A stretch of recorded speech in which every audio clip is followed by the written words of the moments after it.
Relative molecular mass 10th ஸ்டாண்டர்டோட first லெசனில் இருக்கக்கூடிய 5th detail.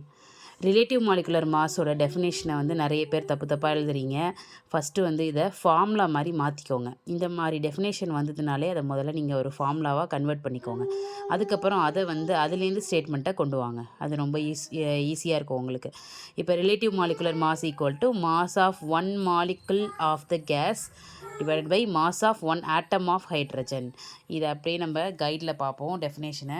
The relative molecular mass of a gas நீங்கள் என்ன பண்ணணும், இஸ் த ரேஷியோ பிட்வீன் அப்படின்னு சொல்லி மேலே இருக்கிறது கீழே இருக்கிறது அதை போடணும். ஓகேவா? அப்போ என்ன வரும், relative molecular mass is the ratio between the mass of one molecule of the gas to the mass of one atom of hydrogen அப்படின்னு வந்துடும். கரெக்டாக? இப்போ இதில் வேப்பர்லாம் ஆப்ஷன் தான். நீங்கள் கேஸ் ஆர் வேப்பர் அப்படின்றத நீங்கள் அப்புறமா கூட ஆர் வேப்பர்னு சேர்த்துக்கலாம். ஏன்னா படிக்கும் போது நீங்கள் சேர்த்து படிக்கும் போது கன்ஃபியூஸ் ஆகுது, அதனால தான். அடுத்தது வேப்பர் டென்சிட்டியோட டெஃபினேஷன் கொடுத்துருக்காங்க.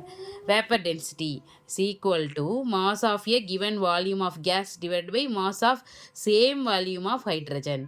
அதை எப்படி ஸ்டேட்மெண்ட்டாக மாற்றுறது? Vapour density is the ratio between அப்படின்னு மாற்றிக்கணும். Vapour density is the ratio of the mass of a certain volume of a gas R vapour option தான். நீங்கள் ஆர் வேப்பர் எழுத வேண்டாம். எழுதணுன்னா அப்புறமா லாஸ்ட்டாக எழுதுங்க, படிக்கும் போது அதை படிக்க வேண்டாம். ஓகேவா? Vapour density is the ratio of the mass of a certain அப்படின்றத கூட நீங்கள் கிவன் வால்யூம்னே எழுதிக்கலாம். நம்ம இதில் என்ன படித்தோமோ, ஃபார்முலாவில் என்ன படித்தோமோ அதையே நீங்கள் ஸ்டேட்மெண்ட்லேயே எழுதிக்கலாம். Mass of a given volume of gas to mass of the same volume of hydrogen. அவ்வளோதான். இதையே டெஃபினேஷனாக மாற்றிட்டோம். சிம்பிளாக இந்த மாதிரி படிச்சுக்கோங்க.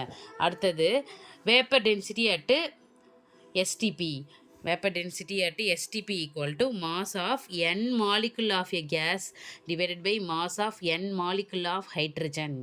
n molecule of gas divided by n molecule of hydrogen அப்படின்னு மாற்றிக்கணும். அடுத்தது n கேன்சல் பண்ணதுக்கப்புறம் mass of 1 molecule of gas divided by mass of 1 molecule of hydrogen அப்படின்னு வரும். அடுத்தது ஹைட்ரஜன் அப்படிங்கிறது டைஅட்டாமிக். அதில் 2 ஆட்டம்ஸ் சேர்ந்தது தான் ஒரு ஹைட்ரஜன் மாலிகுல். கரெக்டாக? அதனால் H2 அப்படின்னு தான் நம்ம எழுதும் போது அதனால் ஹைட்ரஜனுங்கிறது ஒரு டைஅட்டாமிக் எலமெண்ட்டு. அப்போ அதுக்கு என்ன இருக்கும், 1 மாலிகுல்ன்றது 2 ஹைட்ரஜனாக பிரிஞ்சு தான் 1 மாலிகுல் உருவாகுது. அப்போ என்ன பண்ணலாம், அடுத்த ஸ்டெப்பில் mass of 1 molecule of gas divided by mass of 1 molecule பதிலாக 2 ஆட்டம்ஸ் ஆஃப் ஹைட்ரஜன் அப்படின்னு மாற்றிக்கிறோம். இதுக்கப்புறம் இந்த 2வை வெளியில் எடுத்துகிட்டு வந்துட்டா mass of 1 molecule of gas divide by 2 into mass of 1 atom of hydrogen அப்படின்னு மாறிடும். ஏன்னா இங்கே 2வை வெளியில் எடுத்துட்டோம். இப்போது இந்த பார்ட் மட்டும் நீங்கள் பார்த்தீங்கன்னா என்ன மாதிரி இருக்குது, நம்ம ஃபஸ்ட்டு சொன்ன ரிலேட்டிவ் மாலிகுலர் மாஸோட ஃபார்முலா தான் இது. என்னது? Mass of 1 molecule of gas divided by mass of 1 atom of hydrogen. அப்போ என்ன பண்ணலாம், இதுக்கு மட்டும் நம்ம என்னென்ன ரீப்ளேஸ் பண்ணிக்கலாம், ரிலேட்டிவ் மாலிகுலர் மாஸ்ன்னு ரீப்ளேஸ் பண்ணிக்கலாம். அதுதான் இந்த பக்கம் நான் போட்டிருக்கேன்.